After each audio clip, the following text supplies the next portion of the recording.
Storyteller on here. I'm working on Christian RPG because we don't seem to have any on YouTube. Do a little search and it's just me and some other things, but an actual tabletop RPG. So, and I think there's a handful of Christians who play RPGs out there. I think. Anyway, so I'm working on the Dark Ages. Final Kickstarter rulebook is finished, and it's got a lot more stuff in it, and it's going to be coming out like this. Available on Amazon. This is available on Amazon. Just look up Christians in Space because it's the only one on there. It's just, let me show you the actual game mechanics are like just a few pages in the front, and then the rest is like the spaceships and the robots and how to play all that stuff, because this is sci-fi, so you got to have a lot of stuff. But this is the campaign book, and I got stuff on it. I don't know what from. But I do it in a way that's very simple. You've got each planet has a couple pages, sort of depicts the planet, shows you different encounters you can have on those planets. They're sort of the culture of it.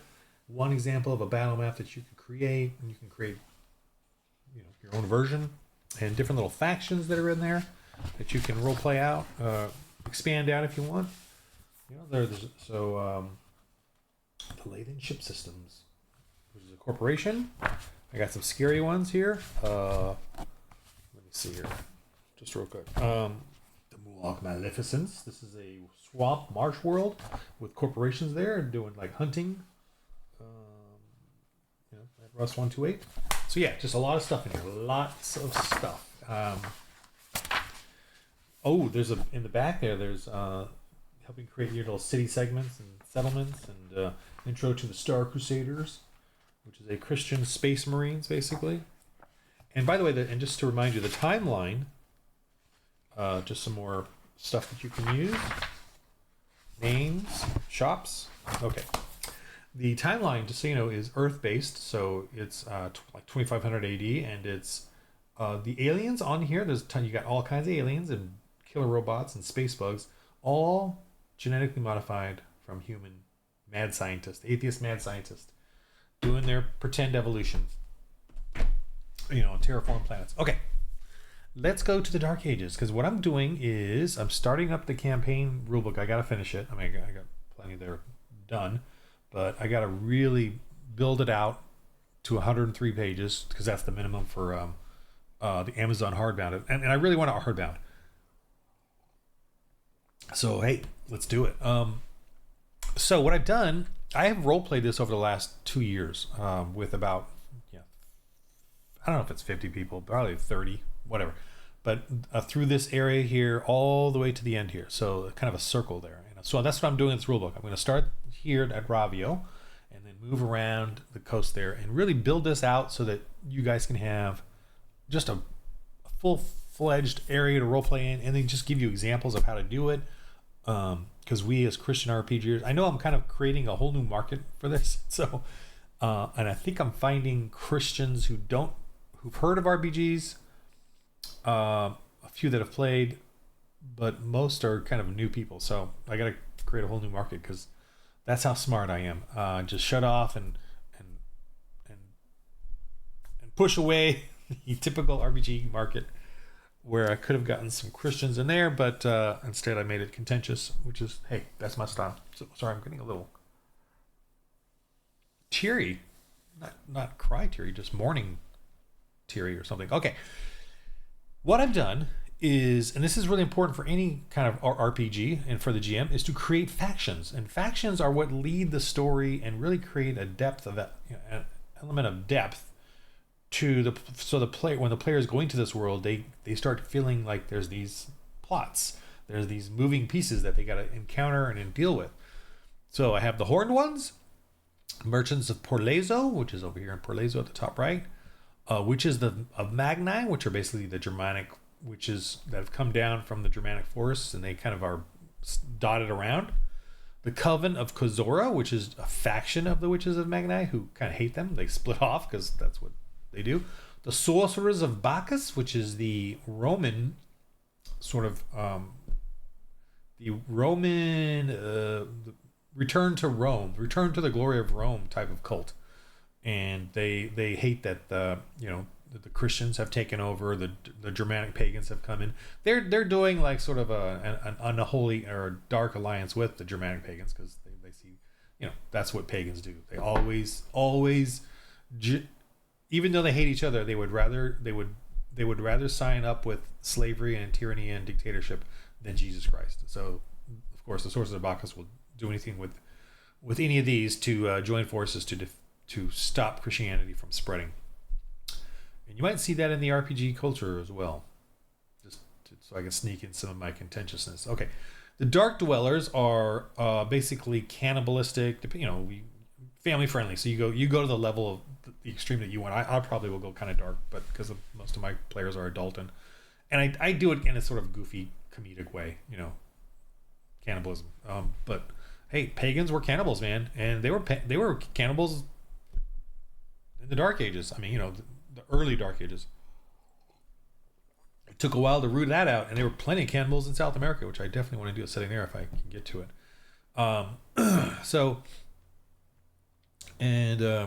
Pagans today there's supposedly some around. You just watch CNN, you'll learn. Okay, another little snipe there. Okay, let's go down to. So what am I doing now? Okay, traveling to the region. This is an intro adventure that I really like that you can do, and I might fix it up, but I might just leave it the way it is. It's basically a forest path that they enter when they first start your game. You could literally, this is the first fun game you can do with them. And then there's like a witch mom, like a mother, and her two brazen sons, jerks. They're all kind of evil.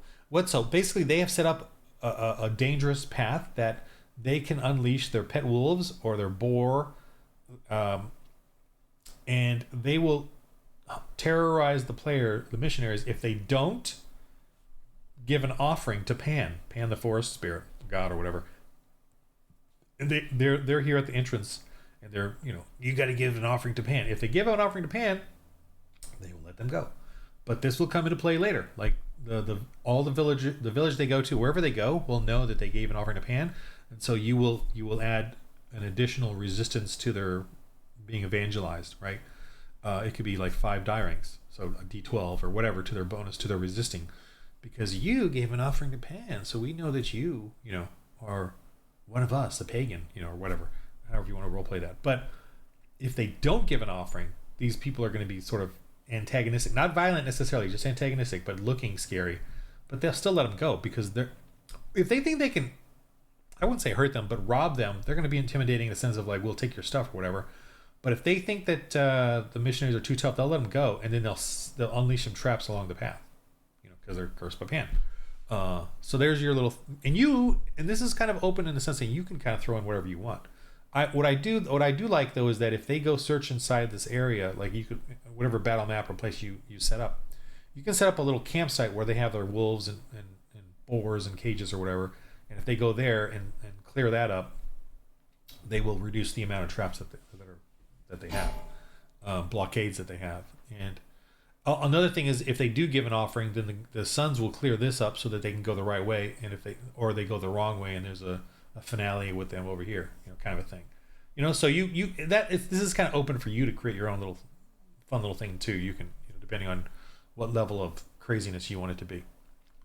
Okay, so let's get on to the opening story, which here is the mines of Ravio, and there's a village here, and they enter the village, and the first thing they're going to encounter is a slave auction, because that's what pagans do, and it's happening today. Slavery is returning. Child trafficking is returning. I'm sorry, I'm going to rant a little. Democrats are already. We know they're spending hundreds of millions of dollars to traffic children with no parents across America to where we don't even know. So it's happening again. It's happening right now. Child trafficking is slavery, is the same thing. And it's exploding across the world because we don't have any white colonizers. We don't have any churches. White colonizers is their code word for churches. The churches are all retreating. So that's why I'm like, man, I'm in my little stupid way, I am trying to bring the psyche back of evangelism and church planning in this, because this is what I know. This is the culture I know. So that's why I'm just trucking along here. So you go to the village. They're slave auctioning. They're not slave auctioning. They're giving up their sons to the mines, to the horned ones, who are then going to be brought to. And the people are known to sacrifice their sons to the horned ones for this thing. So there's a whole plot there. But I'm going to add in an added plot stuff. Now, this thing has got plenty already. I don't even know if I need any because there's plenty going on here. But I'm going to add in something because just to give you as the GM and me a couple little extra things I could do there. I could make the village a little more intricate, right? Because let me zoom in here. It's a little blurry because it's not meant to be this zoomed out. But there's a little village here, and I don't have any info on the little buildings, which I should do. These are all Shaggy Hut village type stuff. I should probably do that because you could have extra little characters, extra little oddball things.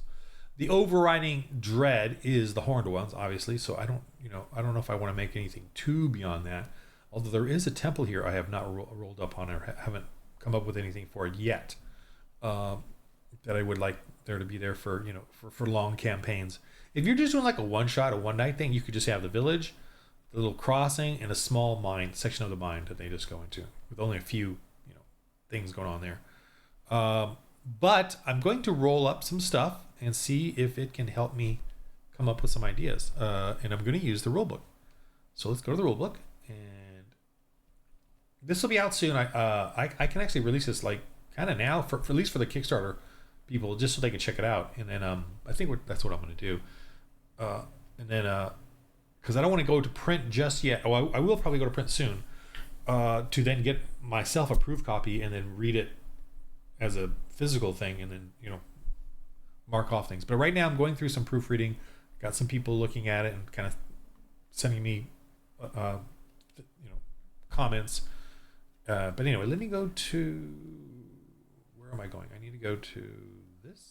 Okay, to the village thing. Let me go to the village section because where is the village section? I can't remember where I put everything. Is it up here? Is it before the creatures? No, it's in the back. If I can only remember where, I don't even see it. Where did I put it? There it is. Okay.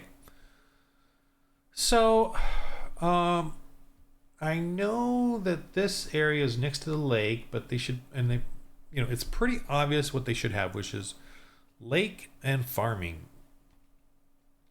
All right, here's the village. I'm going to roll Tanner Smith. So you want to have things there that the missionaries may want to use. Tanner Smith craftsman. So that's there. Let me roll up them as far as like, okay. Ramshackle. Sorry, I'm just trying to go through like what would they have here that's unique and interesting, because it's more this. So let me do this one here, Tribal Village Remote. I'm just trying to think which one fits the best. Tribal Village Remote or Countryside Farmstead. Let's do Countryside Farmstead, because it's not meant to be too crazy just yet. Okay. Roll a 6. Wheelwright, carpenter, carter, coachman, porter for travelers, lumber, smithing, in space. Okay, let me take that. Copy that. I'm going to put it in here as a possibility for what is available there. Like a coachman in the area. It's interesting. Porter, which is, but I don't know where. I can see lumber for sure. Smithing, yeah, smithing because of the, and carpenter. All right, let me do those ones. It will, right? Yeah. Okay, carter coachman would be because it's a part of the whole thing there. So yeah. Okay, that actually that all works fine with me. Tanner, because of the there is the deer, the antler. So they've sort of worshipped the antlers, the deer stuff. So I'm going to go ahead and keep that in there. Yeah, Tanner for deer deer hides. So they, they like the horned ones, who use the antlers and the deer hides. So they have sort of this. I keep thinking unholy alliance. It's not like unholy. It's not like a unholy evil thing. It's more like we accept them for whatever they are because we just want the hides and the benefit of that. All right, I got that. Now I haven't decided yet. The people are definitely submissive to the slave auction because that's part of the story. But how submissive? So let's roll a d8 on the conversion level of them. And I'm gonna be a little bit here under pagan hex scroll. Let's go to. You know what? I'm gonna sort of fit these rolls in with what I already have with the horned ones and the villagers. So I'm gonna use this as a dice tray. Even though I got all my dice in it. All right, I'm gonna roll a d4 because that's low level. And I want to just fit this in there to add more to the story. 1. Runs and owns statues and groves where trinket offerings to local spirits or ancestors are placed. Okay, so they do this, right? So I could do this as an intro piece. When the missionaries come in, maybe it's a forewarning of what they're about to encounter. But I'm just throwing up all these notes to give me things to run on. All right, let's see the intentions here. Roll a d4 again because I'm just using the 3. Seeks riches through manipulation, a bit haughty, self-serving, nothing a reality check can't fix. Okay, that's fine. I think it's all sort of fitting into place with this. What's next? Modus. Okay, modus operandi, d6. 2. Manipulative, okay. Makes beasts feral, causes dark god problem that only they can. Well, that fits exactly what the story is. Where is it? Where'd it go? Okay, runs and owns statues and groves where trinket offerings to local spirits or ancestors are placed. Okay, so that's good. Seeks riches through manipulation, a bit haughty and self-serving, nothing a reality check can't fix. Manipulative, curses others, makes beasts feral, the deer, causes a dark god problem that only they can cure. So they have a ancient horned one beast roaming around that they used to install fear into the people. Now, I'm talking about the horde ones, but I kind of want to have additional, maybe 1 or 2 smaller factions in there that are tolerated by the horde ones. Why not? But it's still going to have the same sense of style of, just weaker versions of the horned ones as far as this thing. Okay, location source. Let me roll a d4. I already have the horned ones, but maybe they have an additional. Let me just roll it. Give me a local farmstead taken or allied. Okay, that's fine. I could do an additional. And by the way, I'm adding this stuff. Why isn't it just automatically doing it? I'm adding this to add more potential sites and adventures for the GMs. Okay. Plus, I need to fill out 103 pages, so I might as well just add more things to do. Okay, the local farmstead. Let me roll on this one now. The D4, because it's a D4 roll. 3, temporary setup of pagan activities, but benefiting from established resources. Okay, boy, I must have known what I was doing here or something. Why am I needing to do this twice for it to even paste? I don't know. Okay. And then the extent of that setup, I'd like to roll again, is a 3. Sorry, I'm just not explaining myself. Okay. Will I do that this time? Okay. So we got a runs and owns statues and groves, seeks riches through manipulative, local farmstead taken or allied, probably allied. Let's make it temporary setup of pagan activities, but benefiting from established resources, members, and organization nearby. Okay, I think that the horned ones and whoever else are all working in cahoots. The establishment may not necessarily be fully behind pagan intrusion or alliance, and mutual benefits depends on establishment conversion level. So the farmstead could definitely be the tanner, the carpenter, the lumber. Several rooms, meeting ritual, a few guards, slaves, leaders, some connecting spaces, nearby ritual grove space. Yeah, okay, so this is all fine and dandy. I mean, it could be the part of the village just got all that. So I'm gonna build that out a bit too. I'm just looking for some extra stuff. Let me see. Okay, local enforcers of the leader. Okay, I already have all this as far as this setting, so I'm gonna skip that. Let me do a side quest just to give me an extra thing here. Side quest. Anything else that kind of something else they could do if they wanted to. Everyone is mom, inclusive curmudgeon. Okay, that's fine. That makes sense. That works for me. Let me put that down. Everyone is mom. Okay. Real plot, D6. I don't know if this is going to help me, but I want to just help me spark my imagination. 4. It is bearing false witness, and locals, our main plot is causing it, blaming it, hiding it, or plotting to take advantage of it. Well, that's a given. That's exactly what's happening. But we'll go ahead and put that in there just for me to amuse myself. Okay, additional flavor. There we go. Let's see if we can add something additional. 10. Add a clan traveling to another clan, a mix of travelers. Ooh. Yikes. There's the challenge right there. Something else. Ooh. Ooh. I don't know what that's going to be. So I'm going to roll. That's interesting. So that's a challenge. I've got to add a clan traveling to another clan, a mix of travelers. Okay, let's build that out. I don't even know what that is. Let me hold on. Yeah, I gotta do curse table. Let me see if any of this will tie in. Okay, 1. An ancestor is haunting a local family. Bad things are occurring. Huh. I'm gonna keep this in with that clan. So maybe it's them that have some thing going on here. Possibilities. Possibilities is sort of like, what is it really happening? 6. Caused directly by main pagan activity. Ooh. Ooh. Huh. So we could have an outside clan traveling in to another clan, a mix of travel coming in as well. And it could be that, so the horned ones create demons through, they either drug a deer and then add on to it, and it roams around angry and gonna die at some point because of the thing is, but they use it to terrorize locals who cause problems. So that's a beast that they can fight, and it's a crazed rabid deer stuck in a, let me show you, stuck in a horrifying, where's the big version of it?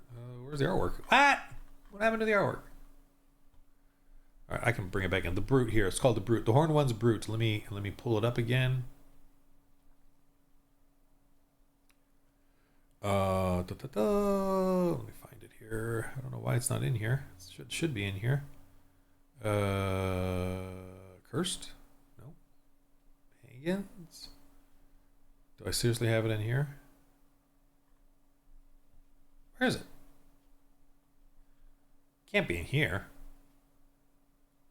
Where are my horned ones? This is so weird. Oh, here, right here.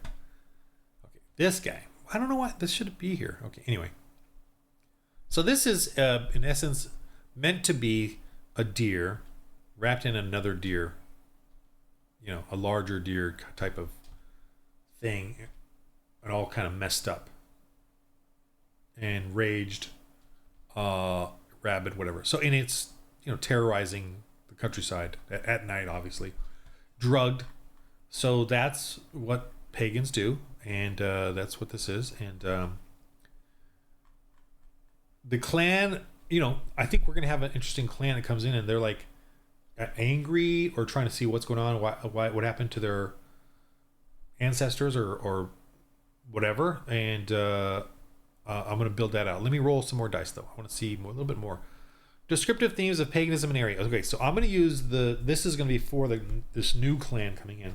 I'm going to roll a d4 since we're going to keep it low. Keep it 4 ancestors. Okay, well that makes sense. They worship their ancestors, so you worship? And so they worship ancestors, and they're coming to worship them, and they're hearing that they're been whatever. Let me roll a d4 for this family-friendly paganism, which is giving me more color, more ideas. Friendly white magic, healing, and frivolities. So that's okay because it means it's a low-level adventure. So these people are generally good, and they're coming because they're concerned about their ancestors in the area. So I'm going to create and they have healing and they have stuff to offer for sale, I would think. Let me roll their disposition though. Now they have white magic, but that doesn't mean they can't be manipulative. So let me roll a d8. So this new clan is going to be, it could be just a d8, so it could be good or bad. They're still pagan, but they could be good or bad. 4, okay, right in the middle. Or neutral evil, very suspicious, cautious, defensive, prone to outbursts of violence, then shame. Something calamitous, profitable, could sway them to more evil. Their anger is destroying them. Will they be called to freedom? Plus two die rank resist to evangelism, but still possible.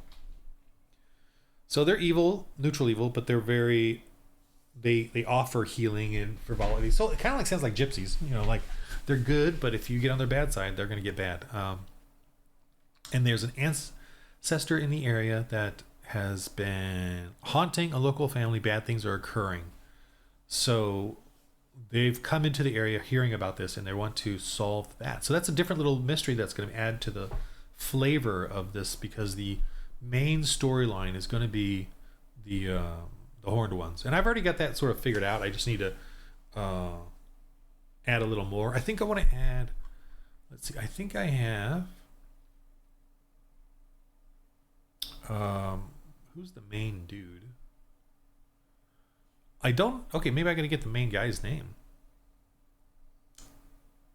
I had him in the game, but I don't know if I have him here written down. I don't even have his stats, do I? I don't see him. I think I mean to make him yeah, that's interesting. I know he's in the foundry. I could pop it up. I mean, I can make a new guy though. It doesn't bother me. It's like he's just a fun, silly dude. Hold on,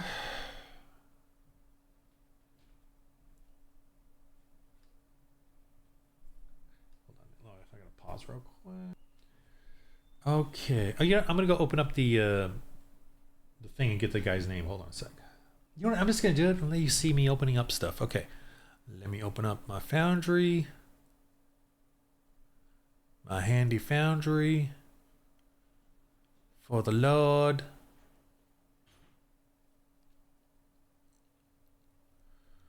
Game Master. Okay, this was going to be a Halloweenish type of thing, but I didn't do it. Never got around to it. Alright, let me go back to the old. Oh, they got a church? I gotta find okay, Ravio Pagan. There we go. Ravio Pagan. And wow, I didn't even have where is the road in this one? Man, that's very strange. It's gone. Okay, this guy, what's his name? I'm just looking at this guy. I don't even have a name. Wow. That is very weird. Let me go to archive. It might be in there. Because I know I did a series 1. Ravio saved. Oh, it's saved. That means it has a church. Oh my gosh, where is the original? Wow, man.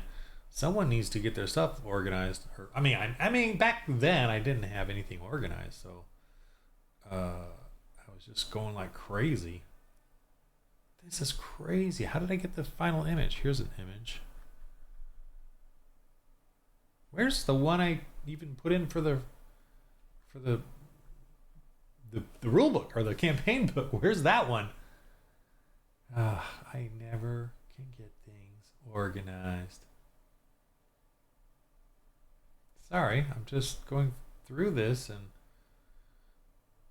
You're having to suffer through it with me. Wow. I'm just stunned. I mean, and look at me. I have so many different versions of Ravio because of all the gameplays and tests and stuff. And I don't even have the one that's the right one. This is crazy. I'm stunned. All right, that's a burnt church. I even have a burnt church one because I kind of followed the storyline. Wow, I am really stunned right now. Like live on TV. I don't even know where the one is for the rulebook. All right, let me go hunt around. Let me pause this. Let me find it. Okay, man, I found it right after I paused. But I'm gonna reorganize it, or I renamed it A main stuff because this is all the main sort of starter. And this here's the map. Boy, do I even have the guy's name on here? Let's see. Whoa, this token doesn't have a reference no longer exists in the world. Wow, it's not a big deal, but wow. Okay, that's wow. Get a little weirdy. Wow. Wow, wow, wow, wow. Wow, wow, wow, wow. Pagan foes. Okay. I don't think I have... You know what? I can just start over. It's not a big deal. All right. Let me get this guy's stats, though, for crying out loud. From here. Magician, Sorcerer. Copy. I'm going to put it in here. I'm gonna adjust it, obviously, but... oh. So, man, see, this village needs a whole page. So, good. I get to add a page already. Because I'm gonna flesh out this village more with the stuff that I have here. All right, let's get this guy's name.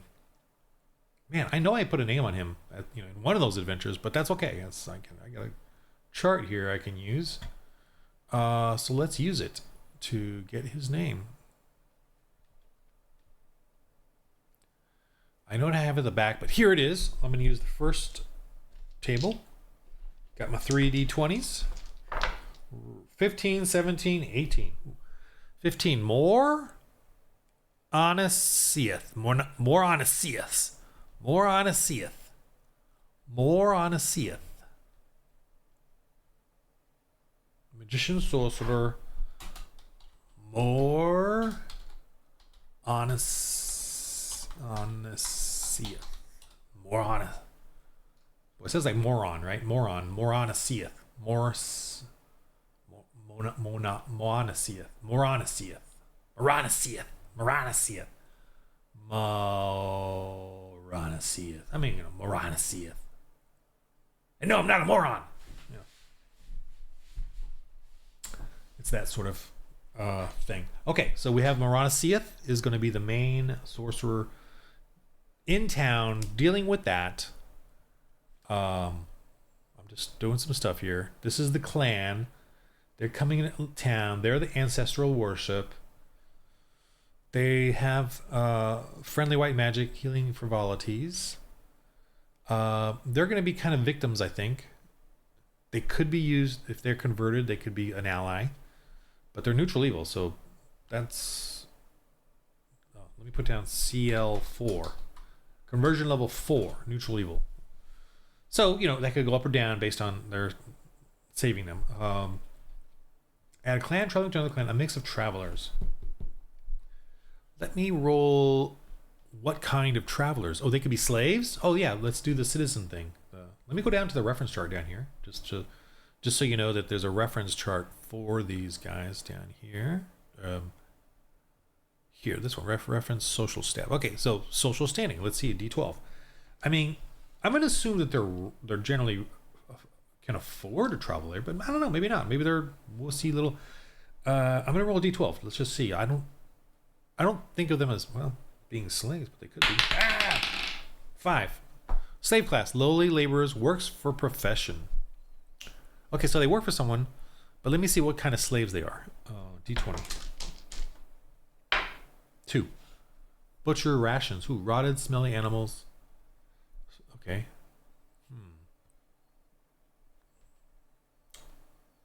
Clan, tribe, another clan. A mix of travelers. Well, if it's a mix of travelers, let me... slaves of a butcher coming in. Okay, I don't... I don't know. All right, let me roll another one just for the heck of it. I just want to see if I can get more out of this. 5 again. Okay.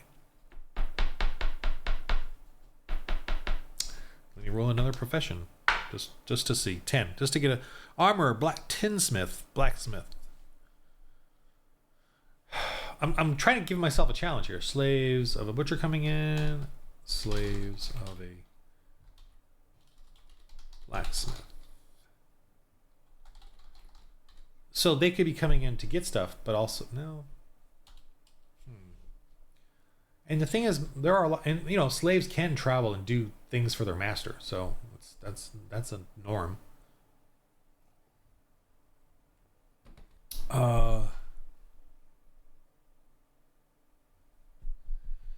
Slaves of a butcher, slaves of a blacksmith.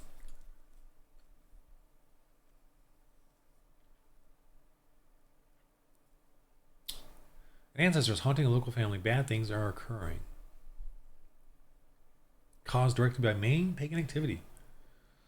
Worship ancestors. Friendly white magic, healing, and frivolities. Very suspicious, cautious, defensive, prone to outbursts of violence, then shame. Something calamitous or profitable could sway them. Okay, so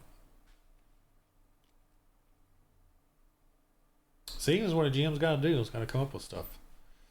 I don't particularly like this either. I don't like this setup, but I gotta think of something interesting about this because this sounds like something that would happen. You'd have some group coming into the village, for a reason, caused by the main pagan activity, which has already been set. Oof. I'm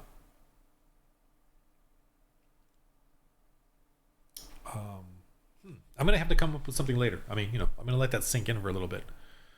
It's enough that I can definitely add stuff. I just want to make sure it's really intense, really whatever. Okay, I want to roll the conversion level of the actual villagers now. I've decided. I was thinking, I'll leave it to the you as a GM or whatever, but I kind of feel like, and maybe I'll do a quick poll on my Discord channel, but I feel like I should just set it up and set up the so you just have them and they're ready to go. The conversion levels, and then the tensions between the different groups, or the tension that's going to occur, as opposed to me just setting them all up and then letting you roll conversion levels and deciding. Because I feel like I'm thinking that as a GM, and you want something kind of ready to go, and you kind of know where you need to go with it. But I'm just using the book, I'm just rolling the thing. So anyway, I'm going to do that right now. I'm going to get the villager overall basic villager conversion level,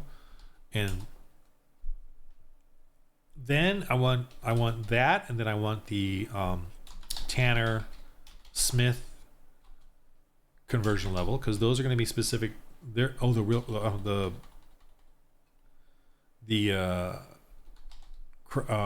carpenter, the woodwork. Okay, Tanner and woodworkers,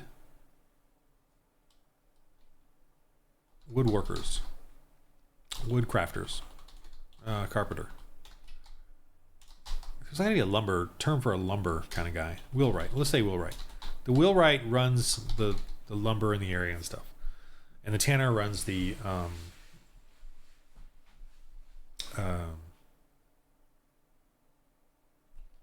the tanner, the lining, leather. Okay, let me roll their basic. I'm sorry, I went frozen there because I was trying to think if I should have them separate. I'm gonna make them separate. They're gonna be main characters that you can deal with. Okay, so let me roll the tanners, and he gets the hinds, but that doesn't mean he's got that unholy alliance with them. That's the wrong term, unholy alliance. He's got it's where you just accept, you tolerate, but you're taking advantage of or whatever. 7. Okay, so he's CL 7. So he does what they say, but he really, doesn't like it. So right there's conversion level 7, considering the faith. Okay. So let me go back. So this is a good guy. Oh man, hates. This type, or am I in the wrong one? Okay, conversion. I know. Okay, Yeah. Yeah. Good to Christians. Let me just do that right now, just to move along. All right, let's do the wheelwright. Same thing. 6. Wow. So they want freedom. Listeners, okay. CL6. CL. So I'm feeling good about these people, even though they have to give up their sons and all. Oh, come on, this is not reacting. Okay. CL6. Listener.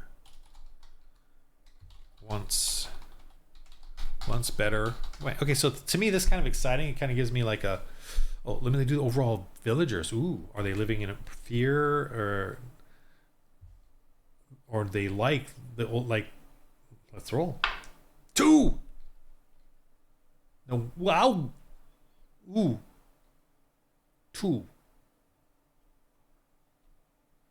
Wow, they're gung ho about this stuff. Yikes! So they're gonna have wow. Manipulative, evil mobs. So I'm gonna say there's gonna be mobs that are controlling everything. So the Tanner and Wheelwright are in fear of everyone else because they all are way into the fear and yeah. So this is a scary bandits. You know, they let the Tanner and Wheelwright run their business because they need that. But they're very, I'm gonna make these guys creepy people. Okay. So is there a local constable mayor? I'm gonna say no, actually. I mean, you know what? I've always used one. So let me roll that guy. Person 2. Okay. Here we go. He's in charge of it. Yeah. CL2. All right, so we've got some characters to make. Control. Okay, that's interesting. So I'm going to work on that and build that out. See, so I've got some stuff. I still don't know exactly about this clan, the traveling clan. Like, I'm going to include it. It's going to be good, but I don't know. Traveling clan side quest, just to remind myself of what I'm doing there. I think it's interesting though. Okay, let me leave it like that. So that's interesting. Now what I want to do, and I'll end it with this sort of thing, is I want to do a little bit of this here, the Lost Temple. I want to roll up a little bit of a sense of this, and this is going to need more than one page to set this up. So let me at least do a 2-page spread for you guys to have, cool explanations of everything. I mean, this might need more spreads. I don't know. We'll see. But it's different little mines. The main mine, then the creatures. Let me do the Lost Temple here. So this is just having an add-on. This goes even if they can discover it. They find some salvaged. Basically, in the main map, my dog's going crazy out there. Let me go over here. So what happens is, they're gonna the finale here with fighting the dude and this guy. Man, things gone. Okay, are these? Wow, what is going on with this?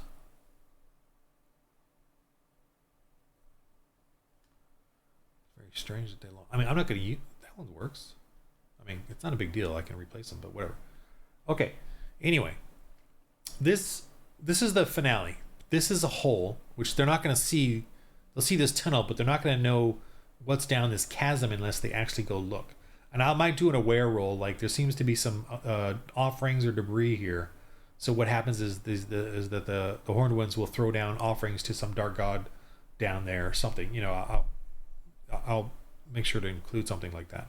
So it's a clue that there's something down there. So then they got to climb down, search around. They'll find a tunnel that leads down into the dark and into this ancient secret door, right? That leads down further down a dark tunnel dug way into the earth.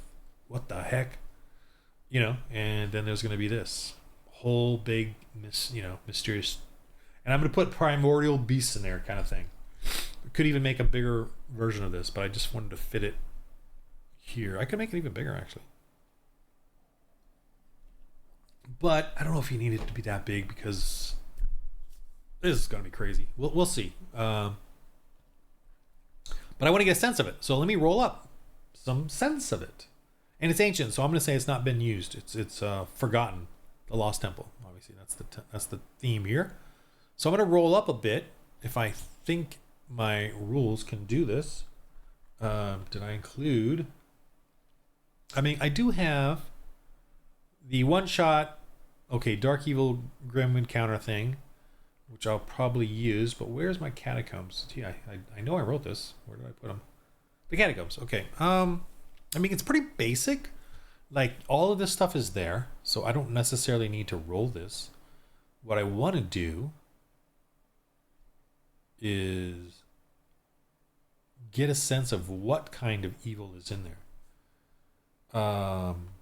Because this is meant to be sort of a generic. The catacombs and dungeon crawl experience are meant to be like they're going to be going in and experiencing all of this randomly, or you can create your own whatever. But there's it's meant to be sort of an active one, catacombs or dungeon crawl experience, where things are happening. There's actually pilgrims and all that, and actually people going in and out of it, and of course hidden deep secrets. But I want to roll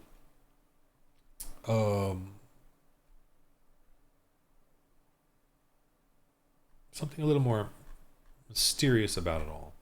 Do I have a table like I might even have to make a table for that.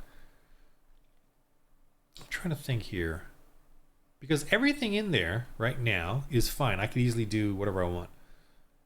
And this will be I can do salvage very simply. What I want to add though is creatures and stuff, and I want to have tables for it for you and for me to kind of have that experience. So I might have to actually add that in here, because I don't feel like I've done that here, like a lost temple, and actually any of these could be a lost temple. Like this could be the catacombs could easily be active, or they could be hidden and lost, kind of a thing. Because we still have plenty of history. At 6th century AD, we still have 300 AD, 100 AD, 100 BC, 200 BC, 300 BC. I'm trying to get across to y'all too that these are huge amounts of time, right? 100 years ago from today is a huge amount of time. We seem to forget that. Like with evolution and with a lot of fantasy stories now, they talk about things in thousands of years, and it's like 1,000 years ago this happened. I'm like, 40 years ago this happened. 100 years ago is huge, and that's what I mean. Like 100 years ago, all kinds of stuff could have happened, that we don't know about. In the whole Diluvian, pre-flood stuff, there could be stuff, hidden in here that I could have fun with and put in there, which I'm not going to.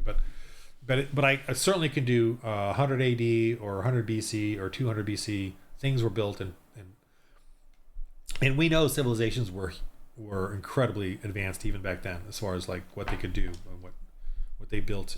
And Rome was built atop of a whole series of other things, and the same with Jerusalem and whatever. There's this whole sort of forgotten, lost things that are just 50 years old, 100 years old. So that's kind of what I want to get at with this. Yeah, I don't feel like I have something like that though. These are all sort of active. Let me see here. No, these are all kind of like, here's what's here, here's what there. I've already sort of built a little thing without just following through this. Like you can literally build your temples following down the line of this, and then going to deeper story, which is this one. I should make this one bold like that one, but it's gonna take up space. Let me bring it in a little. Come on, bring it in. Give it a little bit of this. A little bit more. A little tighter. Oh, that's kind of too tight. There we go. Okay. So all of this right here is very the way you would set up a temple if you're looking at this list here. But again, what I don't have is a forgotten. So I'm going to do that. I'm going to make a list. I'm going to make a table in here. That's my next little thing here I'm going to work on today. Lost Temple Ruin theme table. Like, what's it all about? You know, based on old pagan myths and a bit of, fantasy. So and grim fantasy. This, I'm gonna add in, some options. So basically, what I'm gonna do is I'm gonna make a table where you can roll and create a theme of a lost, ruined theme of that area. Like, is it animalistic? I don't know. Is it Roman? Is it old Greek? Is it old Germanic? Is it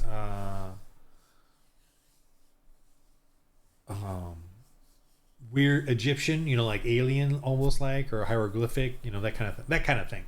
And I'll come up with some interesting little terms for all of it, so that then when you roll that, you can then roll on a couple things and add more. So that's going to be a fun thing in the campaign book. That's going to be an extra little homebrew rule, or not homebrew, but a rule that'll give you even more tables. Because I do want more tables even in the campaign setting, so that you guys will have more things to throw, help you with it. And I think that's kind of fun to have it dotted throughout.